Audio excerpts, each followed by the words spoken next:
tout de suite au 39 21. C'est l'heure du répondeur. Bonjour docteur, Chantal de Villeneuve d'Ascq. Je voudrais savoir comment contourner la difficulté de maigrir lorsqu'on a une hypothyroïdie. Et on me parle d'une T3, d'un dosage T3, qui est l'hormone réellement active, qui permet de brûler les graisses et les sucres. Faut-il faire cet examen et est-ce que vous avez des conseils spécifiques? Merci, au revoir. Gérald. Alors Chantal, quand on a un déséquilibre thyroïdien, une hypo ou une hyperthyroïdie, donc il fonctionne trop hyper et là on perd plutôt du poids, ou hypo et c'est un mauvais fonctionnement et on prend plutôt du poids, le dosage c'est la TSH et puis les hormones, la TSH c'est l'hormone un peu de contrôle de la thyroïde et puis après il y a les hormones thyroïdiennes en elles-mêmes, la T3 et la T4 qu'on peut doser, donc si votre médecin vous propose ce dosage, bah oui ça peut être en complément de la TSH.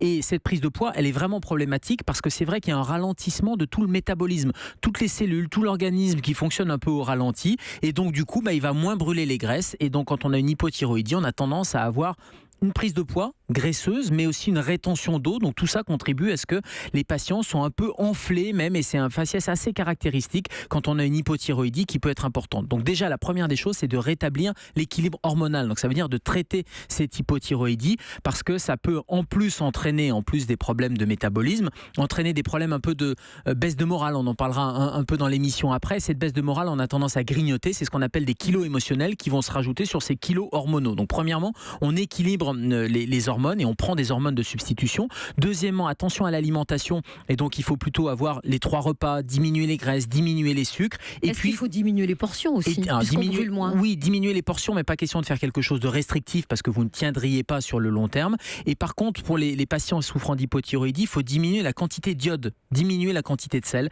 Ça aussi, c'est un bon réflexe et qui peut permettre de stabiliser le poids et plutôt privilégier des poissons gras type le saumon ou des fruits de mer parce que là, vous ferez une pierre à deux coups. Vous allez diminuer les graisses, vous allez améliorer le bon gras et surtout vous allez améliorer la quantité de sel, vous allez augmenter un peu la quantité de sel. Et puis troisièmement, on le redit à chaque fois, mais c'est le troisième pied du trépied, c'est l'activité physique. Il faut bouger, ça c'est indispensable. Même si on se sent un peu fatigué, c'est vrai qu'au début, le temps d'équilibrer le traitement, ça peut être un petit peu difficile, mais allez, on se force un peu et il y aura un bénéfice à cette activité physique pour le moral, pour l'équilibre hormonal et ensuite pour l'équilibre de poids.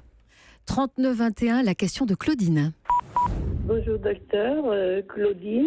Je voulais vous demander, j'ai eu des gros bébés et j'aimerais savoir quel est le rapport avec le diabète. On m'a dit que mon diabète était dû au fait que j'avais eu des gros bébés. Merci. Gérald. Oui, ou l'inverse, les gros bébés sont dus au diabète. C'est-à-dire que ça marche dans les deux sens. C'est ce qu'on appelle la macrosomie fœtale. C'est quoi? C'est des gros bébés, effectivement, plus de 4 kilos. C'est un peu la définition. Quand on a un bébé de plus de 4 kilos, c'est souvent chez des femmes enceintes qui ont un diabète gestationnel ou un état prédiabétique. En tout cas, ce diabète pendant la grossesse, qu'on dépiste de manière systématique, entraîne souvent cette macrosomie qui peut entraîner un certain nombre de complications parce qu'un gros bébé, faut le sortir. Donc parfois, il y a même des indications de césarienne parce qu'il ne peut pas passer par les voies naturelles. Et puis ce diabète, il peut compliquer la grossesse, mais il ne s'arrête pas avec la grossesse. Et les femmes qui ont eu des bébés un peu gros comme ça, un peu joufflus, avec plus de 4 kilos de poids, sont plus à risque de diabète ultérieur. Et donc ce sont des femmes qu'il faudra suivre régulièrement pour dépister ce diabète-là. Alors ça marche dans les deux sens, c'est-à-dire que le gros bébé peut donner le diabète, mais le diabète peut donner aussi des gros bébés. Donc ça veut dire qu'il faut faire attention à l'alimentation encore plus que les personnes qui n'ont pas eu ces enfants un peu gros. Ça ne veut pas dire que les enfants vont rester gros, ça ne veut pas dire qu'ils vont être obèses. Par contre, la maman, elle a ce risque d'obésité, elle a ce risque de diabète ultérieur. Donc il va falloir faire attention à son alimentation, faire attention au contrôle du poids et encore une fois l'activité physique.